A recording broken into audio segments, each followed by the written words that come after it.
Keek on the mic, Keek on the mic, Keek on the mic, Keek on the mic. People, this the intro. Talk bad about my team, you must be a clown. This is Keek on the mic, so you know you better bear down. Bear down. Bear down.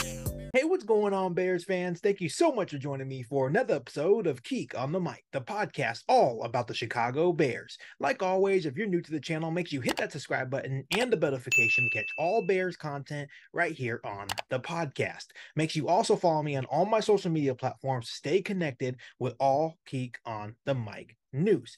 So, Bears fans, we have some big news in regards to cornerback Jaylon Johnson. All offseason long, there was a lot of speculation in regards to Jaylon Johnson about a possible contract extension. Same goes for Darnell Mooney, same goes for Cole Kmet, and same goes for Chase Claypool. But the difference between all those guys, comparing them to Jaylon Johnson, is that Jaylon Johnson was a self-agent. He had no agent to his name. That means he would be negotiating a contract on his own, much like former teammate Roquan Smith. And we also how that worked out for Roquan Smith. Yes, Roquan Smith ended up getting paid by the Baltimore Ravens, but he ended up not being a Chicago Bear. The good news, Bears fans, is that Jaylon Johnson has found some representation, and they go by Family for Life Agency, which is really good news in terms if Ryan Poles and Jaylon Johnson can actually come to agreement on a possible extension. And now that Jaylon Johnson has found a home, has found an agency to represent him in terms of contract negotiation with the Chicago Bears, maybe Ryan Poles and the Chicago Bears can now work on a contract extension for Jaylon Johnson to keep him here in Chicago. Bears fans, now that Jaylon Johnson has an agency and now he can begin hopefully negotiating a contract extension to remain in Chicago, the big question remains is this: what is the number? What is the right price for Jaylon Johnson? Because when you look at a guy like Jaylon Johnson, there's no doubting that he is a really good player for Chicago Bears. He has the ability to stay glued to receivers in coverage. He is a physical player. He is a good teammate. He's a leader on the Chicago Bears defense. He's everything that you want in terms of a cornerback in the NFL. The big issue with Jaylon Johnson has been, obviously, can he stay healthy? Can he stay on the field? So what is the right number for a guy like Jaylon Johnson? I know there's been a lot of people saying that he may command around the $17 to $20 million per year, which we know that's not the case. In my personal opinion, a good number for Jaylon Johnson at this point in time in his career, he's a solid lockdown corner. Obviously, the interceptions are low, which is not all his fault, which we'll go over in a couple of minutes here on this episode of Keek on the Mic. He's a good player, but he is not great. And the reason why I say he's not great is because he has issues staying on the field. So in my personal opinion, my number for Jaylon Johnson would probably be around the $10 to $13 million per year. I think that would be the perfect price for Jaylon Johnson and the Chicago Bears to come to agreement to. The real question is, will Jaylon Johnson actually accept that offer? We do not know that. We know that he has a lot of confidence in himself.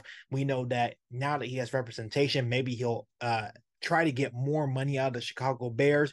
But we all know that Ryan Poles will be stern and make sure the Bears also get the right value when trying to come into negotiations with any player they want to keep here in Chicago. If I was in Ryan Poles' situation, if I was in Ryan Poles' shoes, what I would do with Jaylon Johnson is I wouldn't extend him right away. I would allow Jaylon Johnson to go out there and prove himself, and maybe he has a better statistical year. And going back to my point about saying the interceptions, the deal, he hasn't had a lot of interceptions in his career, which is not all his fault. Ever since he got drafted by the Chicago Bears, the defensive line has not been good whatsoever. They have been absolutely putrid in Jaylon Johnson's tenure as a Chicago Bear. And having a good defensive line is very important for the success of the secondary. So if the defensive line is improved, that's going to make things easier for Jaylon Johnson. Jaylon Johnson's already a lockdown corner. Quarterbacks don't like going towards his way. When you look at completion percentage towards Jaylon Johnson, it's very low. So Jaylon Johnson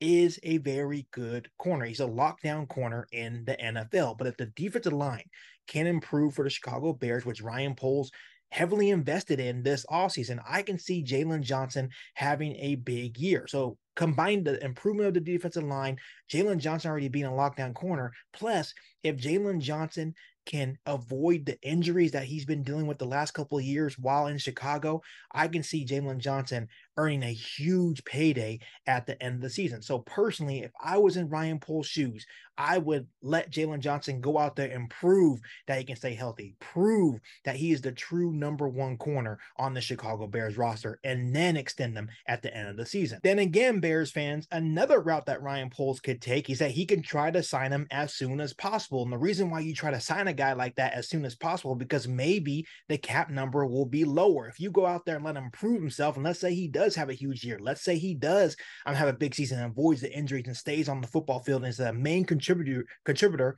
on the Chicago Bears defense, then he is going to be asking for a high number, maybe in the $17 to $20 million range. You never know. But if you sign him within the next month or two, now that he has an agency, maybe you can get Jaylon Johnson cheap for maybe like a 2-3 year extension for $12 to $13 million a year. So Ryan Poles could go also that route. Either way, I really hope these two sides can come to an agreement. I really do love Jaylon Johnson on the Chicago Bears defense. I feel like he is our true number one corner. And now you have a guy like Kyler Gordon. You have Tyreek Stevenson on the other side. Obviously, you have Bojack and Jaquan Brisker as your safeties. So this Chicago Bears secondary, to me, is looking really dangerous for the Chicago Bears. So as long as the defensive line can improve, that will definitely help the secondary. But overall, I hope that Jaylon Johnson and Ryan Poles can get a deal done maybe in the next couple of months. But overall, I think it's a very, very good sign that Jaylon Johnson decided to find some representation in terms of contract negotiations, because that's going to make things easier on his part. So Bears fans, before I let you guys go, let me ask you guys this. If you were in Ryan Poles' shoes, would you first actually re-sign Jaylon Johnson to a contract extension? And how much do you think Jaylon Johnson is actually worth? Let me know down below in the comment section. Before I let you guys go, make sure you hit that subscribe button and the bell notification to catch all Bears content right here on the podcast. Make sure you follow me on all my social media platforms, and make sure you share this episode of Geek on the Mic with every single Bears fan that you know.